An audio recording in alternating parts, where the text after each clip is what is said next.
Introduction, Reverend Elwood Scott, 1909.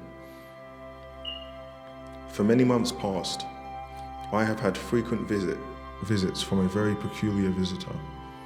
Although his visits have been surprises to me, yet they have been the most welcome indeed. At first, I was startled greatly when a man with a silken beard and flowing garments came into my study, entirely uninvited and without apology. At first, his visits were brief, then longer. If I went for an evening's walk in a field or woods, he would frequently drop into my company and seemed delighted to walk with me. I soon found that he could speak different languages with perfect ease, and that his nationality was different from my own. He seemed of superior ability, and his intellectual powers were far beyond my own abilities. In short, he was a very uncommon person. I have had a custom for many years past of rising early in the morning and taking a drive for an hour or two before breakfast. Not infrequently, I have overtaken a man who asked me for a ride. But on a number of occasions, after I had welcomed the journeyman to my side, I found Philip-like by the side of a man in a chariot, that he was my silken bearded friend. Frequently, after an hour's conversation, he would simply vanish from my presence without a moment's notice, and I have often looked in all directions, but was unable to see how he left. I have been enthralled and lost in wonder and admiration at what he talks about and the nature of his revelations.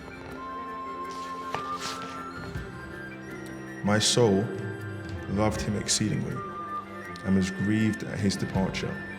Sometimes, after the family had retired, while busy at my studies, he would suddenly come into my room and remain until after midnight. Among his earlier visits, one evening he asked me if I could still write in shorthand. Indeed, I said, with as much ease as in earlier days. I have been looking for you for some time, he replied, and if you consent to serve the purpose for which I have sought you, I will give a favored saint's blessing to you.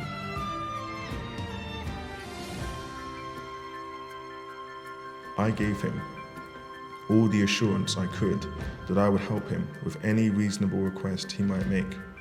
He then lovingly replied, "You shall then write a message from me to the people." After the arrangements were all completed for its final settlement, he appointed an evening for a visit similar to those we had enjoyed so much when he took me by surprise. So from time to time, we met, and the result were the following pages, which will explain its introduction. I am glad that I consented to write for him. It has been with continual wonder, surprise, admiration, and has also been a blessing to me personally.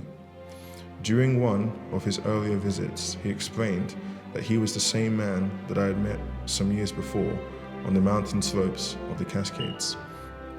I remembered him quite well, for I had spent a day and night in his cheerful home and under his holy influence. His name was Seneca Sodi, a Greek of Jewish descent, a fine scholar, a firm believer in Christianity, and a thorough student of his Bible.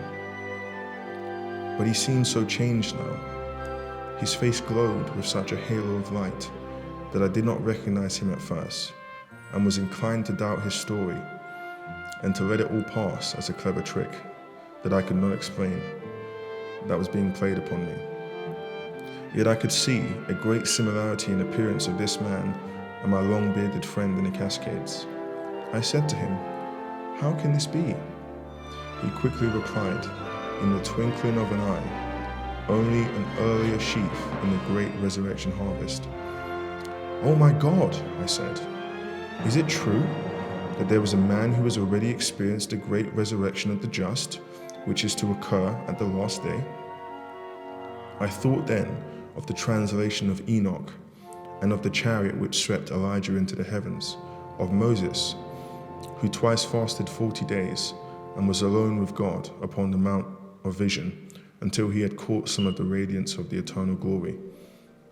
I thought of Paul, who had been caught up into the third heaven and heard words of the everlasting kingdom. I thought again of the many bodies of the saints which slept and arose after our Lord's resurrection, who went about Jerusalem showing themselves alive from the dead. So I reasoned within myself, saying, may not great events occur in these last days of Gentile grace?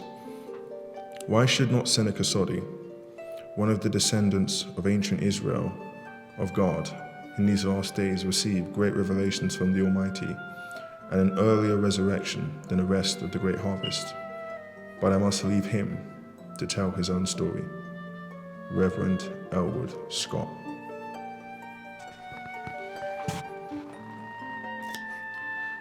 So we're going to be going through the book 40 Days in Heaven, which is an exceptional testimony of a man named Seneca Sodi's heavenly experience over a 40-day period. What he saw, what he experienced, what he heard, what he felt. And I shall be going over this from my perspective with higher quality than